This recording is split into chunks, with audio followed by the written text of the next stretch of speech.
की तुमच्या मुलीचं लग्न नक्की होईल, पण लग्न करत असताना समोरचा जो कोणी मुलगा तुमच्या मुलीसोबत लग्न करायला तयार होईल त्याला या सगळ्या गोष्टींची कल्पना द्या. जर तुम्ही कल्पना देत नसाल की आमची मुलगी कधीच आई होऊ शकत नाही, तर सरळ सरळ तुम्ही त्या मुलाची फसवणूक कराल असं मला प्रामाणिकपणे वाटतं. त्यांनी सरळ सरळ सांगितलं की प्रेग्नन्सी टाळण्यासाठी तुमची मुलगी गेली 2-3 वर्ष झाली अशा गोळ्या घेते आणि या गोळ्यांमुळे तुमच्या मुलीवरती शरीरामध्ये तिच्या बॉडीमध्ये इंटरनल खूप मोठ्या प्रमाणात तिचं डॅमेज झालेलं आहे. त्यामुळे कुठेतरी आपली मैत्रीण घेते आणि तिने घेतल्यानंतर सगळं व्यवस्थित होतंय आणि आपल्याकडून ज्या चुका झाल्यात त्या चुका आपण पचवतोय अशा टाईपची कुठेतरी मनामध्ये भावना आली आणि तिने त्या गोळ्यांचा सर्रास वापर चालू केला. गेल्या 3 महिन्यांमध्ये तिने त्या 4 वेळा गोळ्या घेतल्या होत्या. द्या ना कधीतरी अचानक सरप्राईज भेट त्यांच्या हॉस्टेलवरती जाऊन, त्यांच्या रूमवरती डायरेक्ट जाऊन. त्यांना सांगून नका जाऊ, आपली पोरं खूप चतुर असतात. आई वडील येणार आहेत हे कळल्यानंतर सगळं काही ते व्यवस्थित प्लॅनिंग करून त्यांनी ठेवलेलं असतं. अचानक करा ना व्हिजिट, दूध का दूध पाणी का पाणी होऊन जातं. हे असं बोलल्यानंतर काही मुलामुलींना वाईट वाटतं, कारण त्यांना वाटतं की हा कोण आम्हाला बोलणारा. पण मी माझ्या अनेक व्हिडिओमधून सांगितले, आज पुन्हा एकदा सांगतो, महाराष्ट्रातील असंख्य पालकांनी त्यांचा मुलगा म्हणून मला स्वीकारले आणि त्यांचा मोठा मुलगा म्हणून माझ्यावरती नैतिक जबाबदारी आहे त्यांच्या लहान मुलांवरती, म्हणजे माझ्या छोट्या भावांवरती, छोट्या बहिणींवरती लक्ष ठेवणं. कारण आमचे पालक खूप अज्ञान आहेत, ते गावाकडे राहतात, ते शिकलेले नाहीत, त्यांना अजिबात माहिती नाही की शहरामध्ये काय होतं. आम्ही मात्र तिकडे रोजंदारीवरती कुठेतरी काम करतो, दुसऱ्याच्या शेतामध्ये काम करतो, कुठेतरी कंपनीमध्ये काम करतो. बाप आमचा कधी दिवाळीला सुद्धा कपडे घेत नाही, आईने साडी घेतलेली कधी आम्हाला आठवत नाही. एवढं सगळं त्यांनी करायचं आणि त्यांनी पैसे पाठवायचे, कारण माझा मुलगा शिक्षणासाठी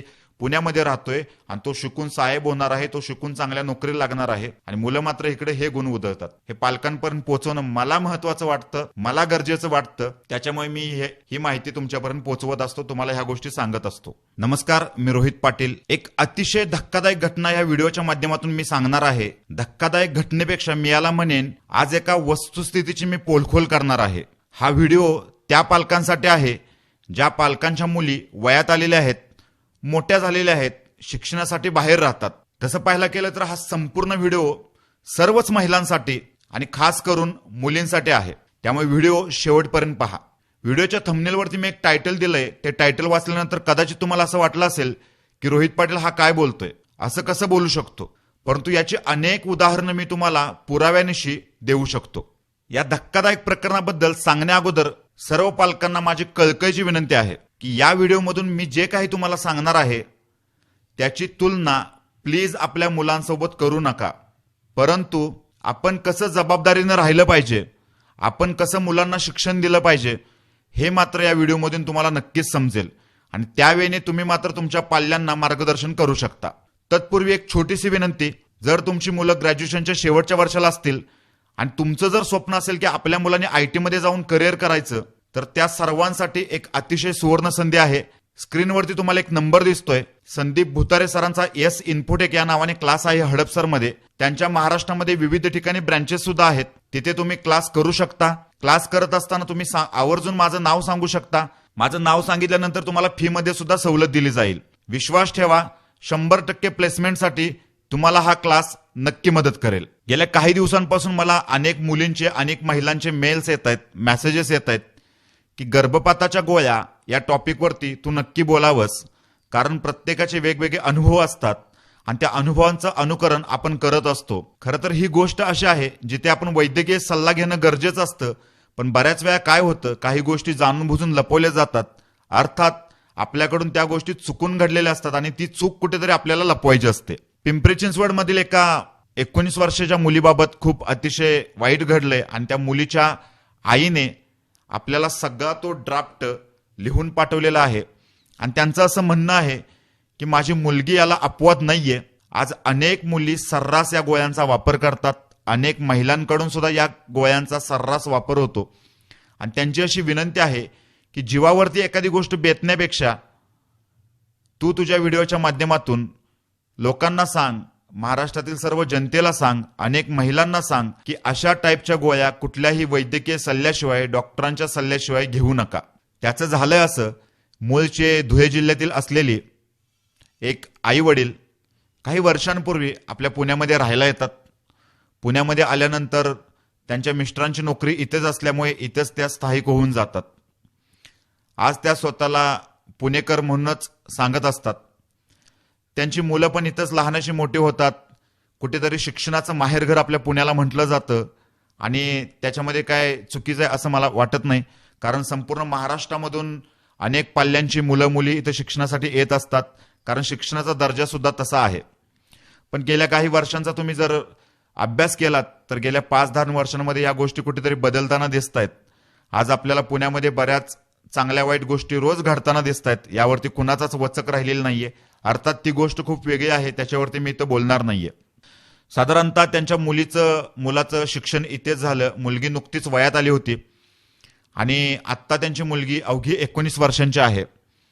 खरं तर आजकालच्या मुलामुलींना प्रेम नावाची गोष्ट समजतच नसते. प्रेम काय असतं, प्रेम कशासाठी केलं जातं, प्रेम कधी केलं जातं आणि प्रेम करण्यासाठी योग्य व्यक्ती काय असते याची त्यांना अजिबात जाणीव नसते. आणि मग कुठेतरी आपल्याकडून खूप भयानक गोष्टी घडून जातात आणि त्याच्यानंतर आम्हाला शहाणपण येतं. आणि शहाणपण आल्यानंतर मात्र आम्ही परत सगळ्यांनाच एका चौकटीत बसवून टाकतो की सगळी लोक अशीच असतात. असे काहीसे अनुभव तुम्हाला सुद्धा आले असतील. फर्ग्युसन कॉलेजमध्ये त्यांची मुलगी शिक्षण घेते. आता कधी गावाकडले जर कोणी हा व्हिडिओ बघत असतील तर त्या पालकांना मला एक गोष्ट आवर्जून सांगावीशी वाटते की कधी तुम्ही पुण्याला जर आलात आणि जर फर्ग्युसन कॉलेज रोडला जर तुम्ही फेरफटाका मारलात तर इथली लाईफस्टाईल कशी असते, इथल्या मुलामुलींचं राहणीमान कसं असतं ते तुम्हाला समजून जाईल. कुठेतरी पुण्याच्या थोडंसं एक मधला एरिया सोडला तर थोडंसं आउटसाईडला गेलात तर तिथे गेल्यानंतर सुद्धा तुम्हाला कळेल की व्यसनाच्या आहारी किती आपली मुलं मुली गेलेली आहेत आणि ऍक्च्युअल शहरामध्ये कशा टाईपचं वातावरण चालू आहे ते.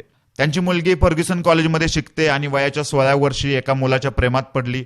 तो मुलगा पण तिच्यापेक्षा 6-7 वर्षांनी मोठा. खरं तर मी माझ्या अनेक व्हिडिओमधून सांगत असतो आणि सांगितलं सुद्धा आहे की आपल्या भारतामध्ये कायदा आहे आणि त्या कायद्यानुसार कुठेतरी मुलीला 18 वर्ष आणि मुलाला 21 वर्ष हे लग्न करण्यासाठी बांधून दिलेली एक रेग आहे वयाची. पण आपल्या आजूबाजूचं वातावरण एवढं खराब झालेलं आहे. आई वडील आमचे एवढे कुटुंब चालवण्यासाठी धावपळ करत असतात. त्यांचं मुलांकडे लक्ष नसतं की मुलं आपली काय करतात, कोणाशी बोलतात, बाहेर गेल्यानंतर कसं राहतात, कसे कपडे घालतात वगैरे. या टाईपचा अजिबात अवेअरनेस आज पालकांना राहिलेला नाही. त्यामुळे बऱ्याच व्हिडिओमधून मी पालकांना सुद्धा दोष देत असतो मुलं बिघडण्यासाठी, किंवा मुलं बिघडण्याचं कारण कधी कधी पालक सुद्धा असतात. आणि त्यांच्या मुलीकडून पण अशीच चूक झाली ज्या मुद्द्यावरती मी बऱ्याच वेळा बोलत असतो.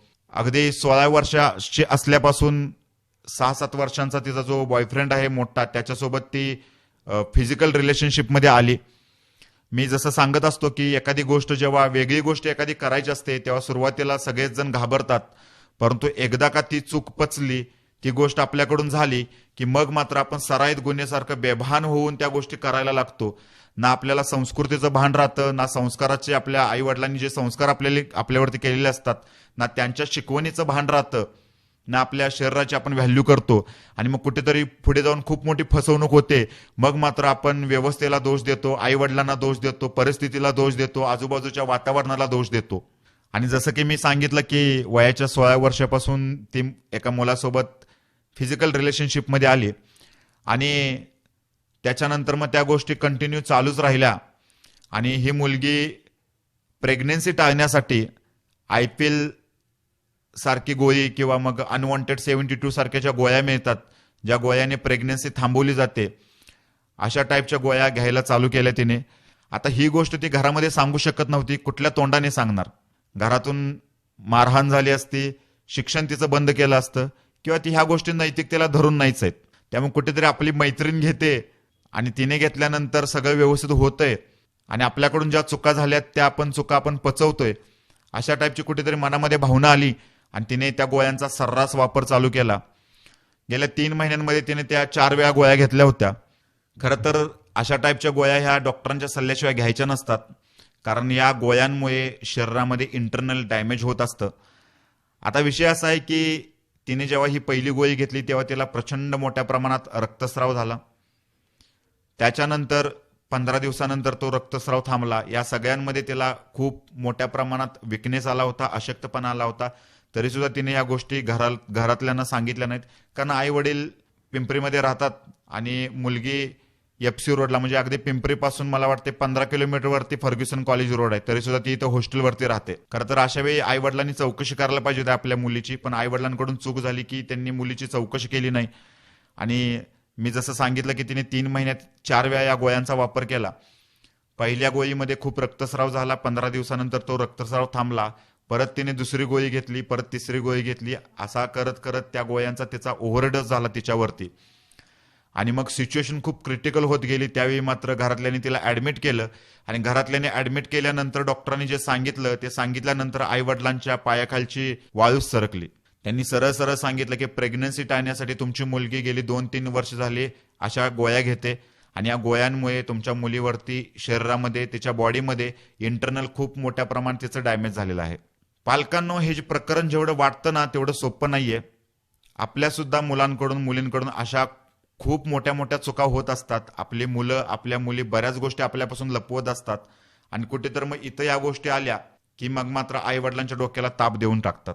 आणि याच्यामुळे झालंय असं की आता त्या मुलीची किडनी फेल झालेली आहे आणि तिला डायलिसिसचा त्रास सुरू झालेला आहे आणि डॉक्टरांनी सांगितलंय की आता आयुष्यभर पथ्य पाळावे लागणार आहेत, आयुष्यभर गोळ्या खाव्या लागणार आहेत. याचबरोबर तिला कधी सुद्धा मातृत्व प्राप्त होऊ शकणार नाही. आता कल्पना करा हा किती मोठा लॉस आहे. एका मुलीसाठी, एका महिलेसाठी आई बनणं याच्यापेक्षा मोठं सुख कोणतं असू शकतं. आज ती मुलगी स्वतःच्या चुका लपवण्यासाठी तिने ज्या काही गोळ्या खाल्लेल्या आहेत, ज्या काही गोष्टी केलेल्या आहेत, त्याच्यामुळे आयुष्यभरासाठी ती मातृत्वाला मुकलेली आहे. आता तिची जबाबदारी घेणार कोण? ज्या मुलासोबत तिने हे कृत्य केले तो मुलगा जबाबदारी घ्यायला तयार नाहीये.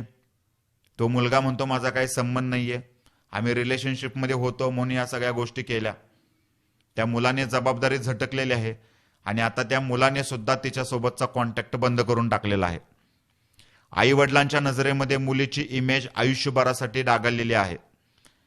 आयुष्यभरासाठी त्यांच्या नजरेतून ती उतरलेली आहे. आता त्या मुलीने करायचं काय? या व्हिडिओच्या माध्यमातून त्या पालकांना माझी एकच विनंती असेल की तुमच्या मुलीचं लग्न नक्की होईल, पण लग्न करत असताना समोरचा जो कोणी मुलगा तुमच्या मुलीसोबत लग्न करायला तयार होईल त्याला या सगळ्या गोष्टींची कल्पना द्या. जर तुम्ही कल्पना देत नसाल की आमची मुलगी कधीच आई होऊ शकत नाही, तर सरळ सरळ तुम्ही त्या मुलाची फसवणूक कराल असं मला प्रामाणिकपणे वाटतं. ज्या गोष्टी घडून गेल्या त्या कुठल्याही किमतीवरती आता परत येणार नाहीत. परंतु इथून पुढे कसं राहायचं हे त्या मुलीने ठरवावं. आणि महाराष्ट्रातील तमाम सर्व पालकांना माझी कळकळीची विनंती असेल, माझ्या प्रत्येक व्हिडिओमधून मी तुम्हाला सांगत असतो, दिवसातला फक्त 1 तास वेळ काढा. खूप कळकळीने मी सांगतोय तुम्हाला, खूप म्हणजे खूप कळकळीने सांगतोय. आणि प्लीज आपली मुलं कुणासोबत असतात, कुणाशी बोलतात, काय करतात, बाहेर राहत असतील तर ते त्यांचं शेड्यूल कसं असतं हे चेक करा. द्या ना कधीतरी अचानक सरप्राईज भेट त्यांच्या हॉस्टेलवरती जाऊन, त्यांच्या रूमवरती डायरेक्ट जाऊन. त्यांना सांगून नका जाऊ. आपली पोरं खूप चतुर असतात. आई वडील येणार आहेत हे कळल्यानंतर सगळं काही ते व्यवस्थित प्लॅनिंग करून त्यांनी ठेवलेलं असतं. अचानक करा ना व्हिजिट. दूध का दूध पाणी का पाणी होऊन जातं. हे असं बोलल्यानंतर काही मुलामुलींना वाईट वाटतं, कारण त्यांना वाटतं की हा कोण आम्हाला बोलणारा. पण मी माझ्या अनेक व्हिडिओमधून सांगितले, आज पुन्हा एकदा सांगतो, महाराष्ट्रातील असंख्य पालकांनी त्यांचा मुलगा म्हणून मला स्वीकारले आणि त्यांचा मोठा मुलगा म्हणून माझ्यावरती नैतिक जबाबदारी आहे त्यांच्या लहान मुलांवरती, म्हणजे माझ्या छोट्या भावांवरती, छोट्या बहिणींवरती लक्ष ठेवणं. कारण आमचे पालक खूप अज्ञान आहेत.